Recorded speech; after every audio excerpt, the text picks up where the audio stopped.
Little Talks. Halo Mams, selamat datang di Little Talks. Jadi di Little Talks ini kita mau bahas semua dunia tentang ibu dan anak. Nah, di Little Talks ini kita akan bahas semua dunia ibu dan anak ini bersama para ahlinya. Nah, hari ini kedatangan nih aku ditemenin sama Ray. Bidan Ray ini akan menjelaskan semua tentang postpartum yang harus Mami ketahui. Tapi sebelumnya kita minta Ray kenalin dulu dong. Gimana Ray? Kenalin diri dulu. Halo Mams, kenalin aku Ray, aku bidan dari Little Things She Care. Ya, ini bidan dari Little Things She Care. Jadi kita mau bahas tentang postpartum. Nah, Ray, ada pertanyaan nih. Sebenarnya postpartum itu teh apa sih? Jadi gini Ci, setelah Mami melahirkan, perjuangannya tuh nggak selesai sampai situ. Heeh. Justru masuk ke fase baru yang namanya itu masa postpartum atau biasa disebut dengan masa nifas. Nah, masa ini berlangsung selama kurang lebih 6 minggu atau kurang lebih 42 hari setelah melahirkan. Oh, lama juga ya berarti ya dari masa Hmm. melahirkan 6 minggu atau sekitar 42 hari. Itu yang harus jadi concern utama masa nifas. Betul. Nah, kalau kayak gitu ya Ray, sebenarnya pada masa postpartum atau masa nifas ini kan lumayan lama tuh durasinya.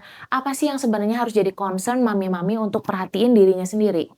Jadi sebenarnya di masa ini tuh banyak banget perubahan loh Ci. Oh, heeh. Ya, dimulai dari perubahan emosional, kemudian hormon.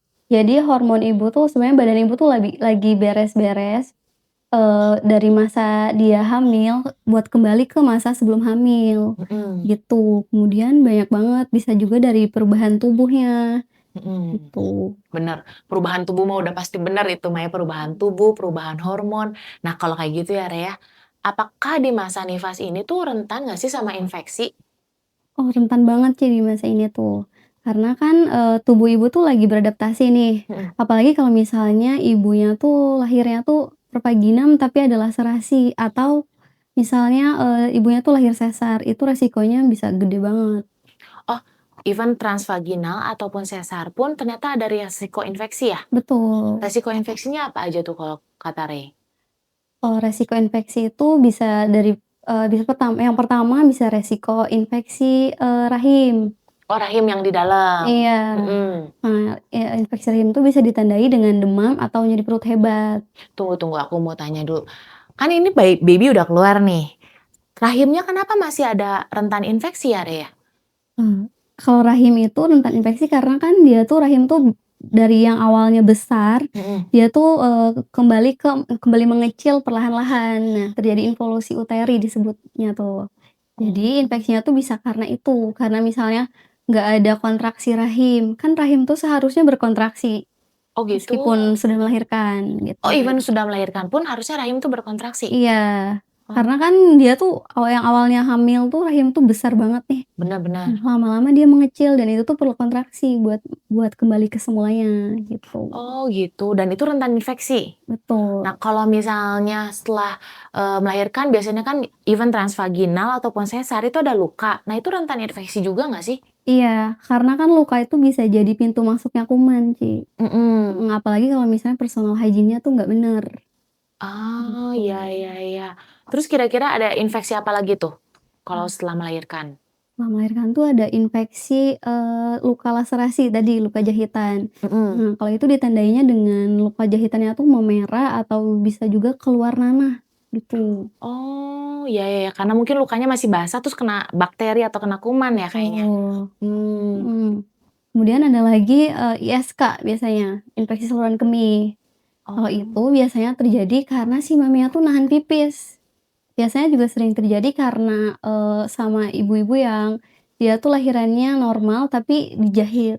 Bener, aku Mmm. karena anak pertama itu lahiran normal dan dijahit, jadi kita tuh takut pipis dan pupuk gitu. Iya, Karena kayak kebayang-bayang masih luka gitu, masih jahitan. Oh, itu juga bisa kena ISK ya padahal ya? iya, Oh, mmm. terus kira-kira ada apa lagi tuh? Nah, yang terakhir biasanya paling banyak tuh mastitis. Kalau mastitis itu tandanya biasanya si payudara tuh merah, terus maminya juga demam. Mastitis itu biasanya aku sendiri pun kena karena fase menyusui ya. Karena Betul. kita tubuh lagi nyesuaiin, produksi ASI lagi banyaknya, tapi mungkin kita lagi ngecek nih rutinitas kita gimana buat nyusuin, jadi sempat bengkak dan, kayak membatu gitu ya, dan itu sakit banget bener. Habis tindik, jangan lupa perawatannya. Little Things She Care punya aftercare kit khusus untuk perawatan setelah tindik. Bisa order lewat WhatsApp atau website Little Things She Care ya. Nah, Rey, kalau kayak gitu kita mau bahas satu-satu nih biar mami-mami lebih jelas. Kita mau bahas dari yang pertama infeksi di dalam rahim. Sebenarnya penyebabnya apa, gejalanya gimana, sampai sebenarnya pencegahannya tuh seperti apa sih yang harus mami-mami di rumah tuh tahu. Gimana, Rey? Kalau dari infeksi rahim sendiri, biasanya penyebabnya bisa karena konut. Konut itu kontraksi uterusnya, Oh, gitu. Terus bisa jadi juga karena ada bakteri yang masuk. Kayak misalnya bisa terjadi tuh karena pas di masa persalinan terlalu sering di PD, terlalu sering PD-nya apa? diperiksa dalam. Bias Oh, periksa bukaan dalam? Iya, Oh, kalau misalnya terlalu sering, tangan kita tuh bisa, transfer bakteri ke rahim. oh, sorry. Pas pemeriksaan bukaan dalam kan baby masih di perut nih. Setelah keluar pun ternyata masih ada efek untuk rentan infeksi. Betul. Oh, gitu. Nah, gejalanya sendiri biasanya tuh gejalanya tuh demam atau bahkan nyeri perut hebat di bagian bawah, kayak gitu. Oh, nyeri perut hebat di bagian bawah kayak sakit menstruasi atau lebih sakit lagi tuh? Lebih sakit lagi biasanya, bahkan kayak kalau kayak nahan pipis gitu kayak penuh gitu Oh, perutnya. gitu. Iya, Itu tuh tanda-tanda ada infeksi di dalam rahim kita? betul, biasanya Oh, disebutnya tuh endometritis, endometritis. betul. Oh. Untuk pencegahannya sendiri biasanya kalau sudah, dalam kondisi medis seperti ini ditanganinya sama dokter. Oh gitu. Oh Reza, maaf mau tanya nih. Waktu itu aku pernah baca ada kasus yang kasaknya ketinggalan. Mhm. Nah, atau nggak tahu kenapa ya, atau lukanya tuh jadi kayak nggak sembuh karena ada sesuatu yang tertinggal. Pernah nggak sih Rey ngalamin kejadian yang seperti itu? Iya, dulu tuh pernah pas aku lagi praktek di salah satu rumah sakit, Mhm mhm. sempat ada rujukan dari puskesmas. Mhm. Nah, datang ke IGD, dia tuh mengeluh sakit perut bagian bawah dan demam, dan dia tuh sudah melahirkan 10 hari sebelum datang ke sini. Jadi 10 hari yang lalu tuh dia tuh lahiran, Normal atau sesar? dan lahirannya tuh normal. Oke, mhm. Lahiran di puskesmas, dirujuk ke rumah sakit setelah nipasnya. Pas datang tuh kita periksa dari atas sampai bawah pemeriksaan fisik, dan intinya si ibu tuh, mengalami infeksi. Nah, setelah dicek di bagian vaginanya, ternyata ada kasa yang tertinggal tuh, dan si kasanya tuh udah Busuk udah dong? busuk gitu, heeh, Udah udah 10 ulet, hari kan? iya, Oh. udah keluar ulet gitu.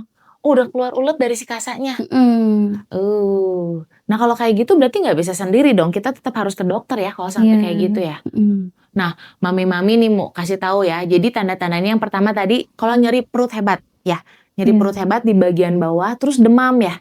Nah jangan sepelein kalau setelah lahiran, even kalau sesar pun kayak gitu bisa jadi ya? iya, Mau normal, mau sesar, kalau sampai terjadi misalnya sakit perut yang hebat, terus udah gitu kitanya sendiri demam, jangan lupa langsung cek aja ke dokter. Karena kita nggak pernah tahu di dalam kondisi di dalam perut kita tuh ada apa. Takut-takut kayak tadi ya, sampai separah itu berarti ya. iya. Nah, terus gimana tuh Rey kalau kayak gitu penanganannya? Nah, kemarin tuh, pas penanganannya tuh ya dikeluarin dulu kasanya kan. Mhm. Nah, setelah itu ya diinfus segala macem, dirawat sampai bener-bener sembuh. Oh, berarti harus Mhm, dirawat juga ya kalau sampai iya, separah itu mah ya? mhm. Oh, oke oke. Terus kalau yang tadi nih, Rey sempat cerita, oh kalau misalnya lahirannya normal, ada rentan infeksi apa, terus tanda-tandanya gimana, sama pencegahannya apa tuh, Mmm, Rey? kalau lahiran normal tuh biasanya rentan infeksinya tuh infeksi di bagian luka laserasi. Nah, kenapa? Laserasi itu apa? Sorry, bisi mami-mami nggak tahu nih Mhm, bahasanya nih. luka laserasi itu luka jahitan. Oh, luka jahitan. Mhm. Mhm. Nah, itu resikonya tuh infeksi di situ kenapa, karena biasanya kan mami-mami tuh kalau misalnya habis pipis jarang banget mau ngeringin Iya. bagian situ. Oh, iya iya, benar Nah, benar benar. biasanya terjadi karena itu. Terus kalau tanda gejalanya biasanya tuh si lukanya tuh basah terus merah, terus bisa juga keluar nanah dan lama keringnya juga gitu. Oh, aku inget banget dulu ya, Re, ya, disaranin sama obgyn aku, kalau mau lahiran normal ke rumah sakit itu bawa hair dryer, Mmm, katanya. Jadi setiap habis kita pup atau pipis, kita cebok gitu kan, kata dia jangan lupa dikeringin sama hair dryer, jangan sampai lembab. Ternyata mungkin, efeknya itu ya supaya cepat sembuh kali ya, supaya mhm. jangan sampai infeksi kali ya? Kalau yang sesar, nah kalau sesar gimana tuh, Re? Kan diperban tuh kita. Iya, kalau yang sesar biasanya juga karena personal hygiene-nya. Kalau yang sesar kan dia lukanya di perut nih. Betul. Biasanya kalau misalnya abis mandi lupa ganti perbannya, kayak gitu. Tapi kan nggak berani nih ganti perbannya, gimana tuh? Biasanya kalau misalnya nggak berani biasanya ada yang bantu juga kan dari tenaga kesehatannya kayak gitu, tapi mau nggak mau emang harus diganti, yang namanya perban kan kalau misalnya dibiarin lama nanti dia jadi sarang bakteri karena ini kan luka juga gitu loh. Oh, mami-mami nih, sekalian aku mau ngingetin, jadi tadi kan udah kasih tahu, even transvaginal atau lahiran normal ataupun sesar rentan infeksi. Nah, itu tuh bahaya ya, Mami, ya, ingat ya, kita tuh harus concern juga sama diri kita. Nah, kalau misalnya Mami sendiri nggak bisa ngerawat, kalau aku sendiri terus terang dulu bukan nggak bisa ngerawat, tapi aku tuh takut. Kenapa? Karena pas ngelahirin itu ada traumatiknya juga, kayak, aduh takut banget nih kayak luka gitu kan, terus udah gitu di perut juga luka. Nah, di Little Things She Care ini kita ada layanan home care untuk aftercare setelah melahirkan, termasuk perawatan luka ya, Re, ya. Jadi kalau misalnya nih mami-mami yang tadi, aduh takut, kalau aku sih terus terang aku takut untuk buka perbannya, untuk, cek bagian transvaginalnya yang setelah melahirkan normal, nah itu bisa banget kontak ke Little Things She Care. Nah, kalau misalnya ya, Re, ya, tadi lanjutin tuh misalnya yang, sesar. Kalau misalnya udah dibuka atau gitu. Nah, kalau sesar kan posisinya sebenarnya lebih steril ya, Kak, ya. Misalnya oke deh kita bisa buka sendiri, bisa rawat sendiri, tapi ada rentan infeksi lainnya nggak sih sebetulnya? Contoh, misalnya, oh karena dia sering gendong baby-nya atau gimana, kan kayak lukanya ketekan lagi atau gimana. Nah, itu gimana tuh, Re? Iya, biasanya kalau yang sesar tuh kalau karena aktivitas berat tuh. Mmm, Mhm. Makanya yang sesar tuh biasanya dianjurkan untuk bed rest juga kan ya, beberapa hari. mmm, Mhm. even misalnya pakai metode IREX yang sekarang gitu-gitu, tetap harus bed rest dulu ya? Iya, Mmm. karena kan si luka jahitan tuh kalau misalnya baru dia rentan banget kebuka lagi tuh. Ah, iya bener Mhm. bener bener. Gitu, biasanya juga kalau misalnya infeksi bernanah dan basah biasanya, bahkan dulu juga sempet pernah tuh ada yang sesar, minta tolong buat dibersihin, pas aku buka si perbannya tuh ternyata si jahitannya tuh udah kebuka. Serius Mhm. jahitannya kebuka lagi? Mhm. Harus ke dokter lagi dong? Iya, harus ke rumah sakit lagi dan pas aku bersihin tuh ternyata si lubang bekas sesarnya tuh, si lukanya tuh nanahnya tuh penuh banget sampai diambilin pakai tangan gitu. Oh, astaga, aduh, mami-mami tuh ya hati-hati ya. Kalau aku sih waktu dulu sesar memang nggak sempet tuh ngalamin kayak gitu, tapi ternyata ada case yang tadi Ray cerita, ternyata luka jahitan sesarnya itu kebuka dan kita tuh nggak tahu ya. Mudah maminya nggak sadar juga ya, Ray, ya, karena kan Iya. lagi posisi ketutup ya. Makanya penting banget kalau misalnya mami nggak bisa rawat sendiri, ya panggillah misalnya home care yang memang bisa bantu rawat, jangan sampai luka kita itu infeksi dan sampai parah kayak gitu. Nah, kalau misalnya berikutnya, luka infeksi saluran kemih tuh, tadi Ray sempat mention ya, infeksi saluran kemih. Nah, itu gimana sih tanda-tandanya dan pencegahannya? Kalau infeksi saluran kemih biasanya tanda-tandanya tuh kayak pipis tuh kayak ketahan. Oh, kayak kita nahan Mhm. pipis gitu Iya, sakitnya? iya, jadi karena nahan pipis juga biasanya. Mmm, Mhm. Jadi kalau misalnya infeksi saluran kemih itu biasanya pipisnya nggak tuntas, mmm, kayak gitu. Terus kalau misalnya mastitis mastitis mastitis ya, mhm, bener bener. mastitis tuh biasanya terjadi karena si maminya tuh jarang ngasih ASI ke adiknya, ke bayinya gitu loh. Oh, nggak dikeluarin semua gitu Mhm. ya? Mhm. Jadi tersumbat, si saluran ASI-nya tuh tersumbat dan biasanya tuh, ditandai dengan si payudaranya tuh merah, terus maminya juga demam, kayak gitu. Bener bener bener. Ya itu ya, Mam, ya, kadang kita tuh harus tahu ya, infeksinya kita itu bukan cuman di area yang setelah melahirkan, tapi juga misalnya pas saat kita mengasihi anak kita. Jadi waktu kita mengasihi anak kita tuh harus tahu ternyata ada perubahan ya di area payudara yang sebenarnya harus kita ngeh banget gitu. Apalagi kalau sampai demam, udah gitu sampai keras membatu, itu tuh sakit banget bener, aku pernah ngalamin dulu. Dan itu harus dikeluarin sama tenaga medis. Jadi kalau sampai nggak keluar takut-takut amit-amit bisa cancer nggak sih kalau kayak gitu? Iya, betul. Tuh, Mam. Jadi jangan sampai ya pada fase masa nifas ini Mami tuh nggak aware sama diri kita sendiri. Jangan hanya concern sama baby-nya aja, kitanya sendiri pun harus dirawat gitu loh. Oh, penting banget juga berarti ya kalau kayak gitu aku ketolong dulu waktu mastitis itu kalau rutin pijat laktasi. Betul. Oh, kalau pijat laktasi nih sekalian info spill dikit-dikit ya. Sebenarnya pijat laktasi itu harusnya seperti apa dan gimana nih kalau untuk yang memang menghindari masa, mastitis itu? Kalau pijat laktasi sendiri biasanya pijat laktasi itu disarankan saat sebelum mau melahirkan. Oh, sebelum melahirkan juga? Ya, Oh, oke oke. sebelum melahirkan dan setelah. Kalau setelah ya kalau misalnya ada, case kayak mastitis kayak gitu, ada bendungan ASI. Nah itu dianjurin banget kalau misalnya itu dianjurin banget buat pijat laktasi kayak gitu. Biasanya kalau kayak gitu ya, Re, ya, berapa kali sih sebenarnya harusnya kita pijat laktasi? Karena aku juga baru tahu kalau ternyata bisa dilakukan sebelum melahirkan. Nah, kira-kira sebelum melahirkan harusnya berapa kali nih supaya mungkin langsung lahir tuh langsung keluar ASI. Terus setelah melahirkannya harus kira-kira berapa kali sih sebetulnya? Kalau sebelum melahirkan karena kan ini persiapan menyusui ya, dan ASI juga butuh proses keluarnya kurang lebih 2 sampai 3 kali sebelum melahirkan. Oh, cukup ya 2 sampai 3 kali doang ya. Terus kalau setelah melahirkan? Setelah melahirkan biasanya dianjurkan tuh ya kalau misalnya ASI-nya tersumbat aja dan kalau misalnya ASI-nya tuh sedikit kayak gitu. Oh iya benar, pijat laktasi itu juga berfungsi bukan hanya untuk mengurangi mastitis, tapi untuk melancarkan ASI ya, supaya suplai ASI kita lebih banyak. Tapi ingat ya Mam ya, suplai ASI itu supply and demand. Jadi kalau ternyata sering kita keluarin, sering disedot sama anak kita, suplainya tuh makin banyak. Cuman hati-hati sama mastitis tadi ya. Biasanya kalau dulu tuh kalau pagi-pagi tuh, malamnya kita kecapean, ketiduran, nggak pumping atau nggak nyusuin, pagi-paginya tuh kayak udah bengkak banget.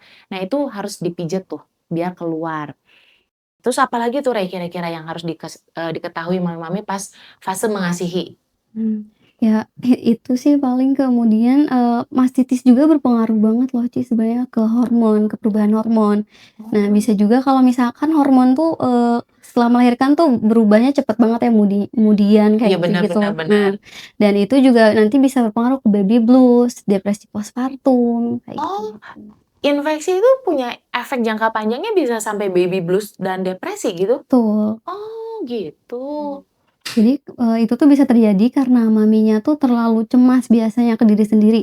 Kayak, "Ih aku takut ini, aku takut itu." Bener Jadi bener. bisa tuh jadi ke depresi postpartum, ke baby blues juga. Bener, karena emang aku juga ngerasa ya, sebagai ibu yang baru, new mom itu, kita tuh sebenarnya knowledge untuk ngerawat baby, ngerawat diri sendiri itu kan kurang banget.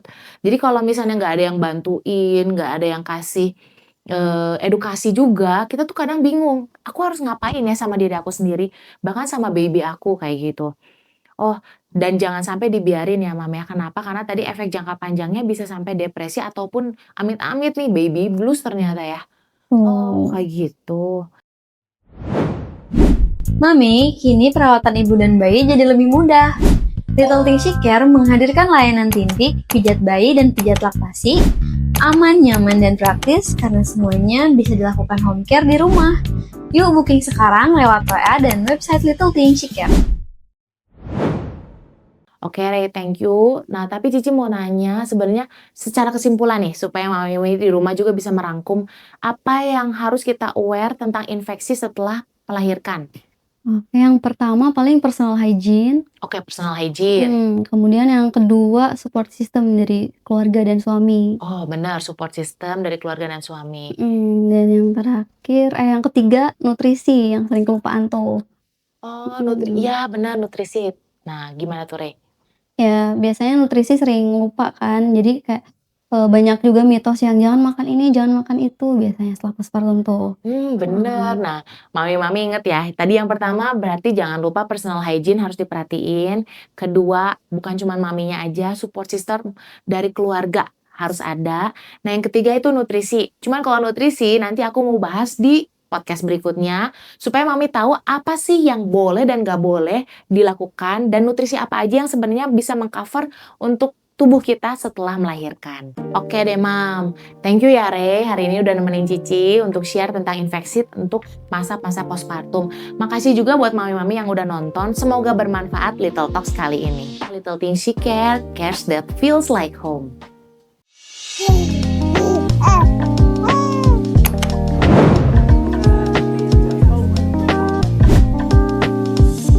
Little Talks.